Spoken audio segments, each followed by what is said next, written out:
charges for two teachers involved in a sex scandal with an underage student in Peoria as police look into whether another possible victim is involved. Thanks for joining us at 5. I'm Jared Dillingham. And I'm Nicole Kreitz. The county prosecutor says she is still waiting to hear from a key witness before making a decision on criminal charges. Micaela Marshall has been following this story from the start, here tonight with some new disturbing developments. Yeah, these are very disturbing, and it's been nearly 1 month exactly since Peoria police resubmitted charges against Angela Berlacca and Haley Beck to county prosecutors. Still no arrests and still no charges.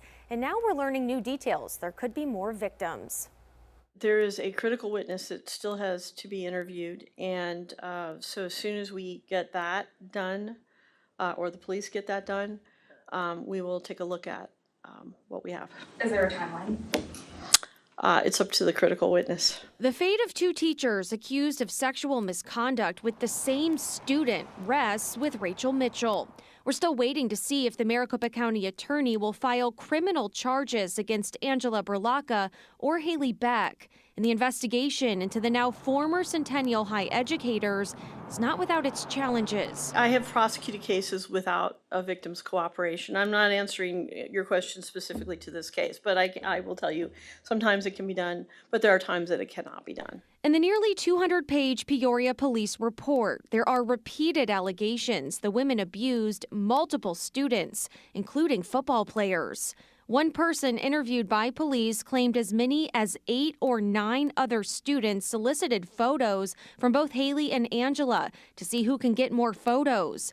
Police received a new tip just this week about another potential victim. Not enough was done for those victims. Peoria Unified Governing Board President Heather Rooks says she's angry with school leaders. I'm furious as a parent. I'm furious as a board member. This, I feel like, was just a complete failure from the start. This is not the only scandal in the district. Last month, Phoenix Suns superfan Mr. Orange was sentenced to prison for child sex crimes. He was the Peoria High boys basketball head coach. Police say one of his victims told another teacher about the abuse, but that teacher never reported it. And Liberty High's head wrestling coach is accused of allowing sexual hazing. Detectives are still investigating that case. Nobody saw anything as adults, but all the kids could see everything, and nobody was their voice.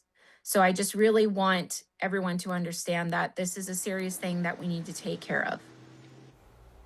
And Heather Rooks also filed a formal request with the Maricopa County Attorney's Office asking for an investigation into school officials who may have failed their mandatory reporter duties. And the mother of one of the teachers in this case, Amy Beck, she was on leave from her teaching job over different allegations. Peoria Unified just told us she is going to be back in the classroom on Monday. Live in studio, Micaela Marshall for Arizona's Family.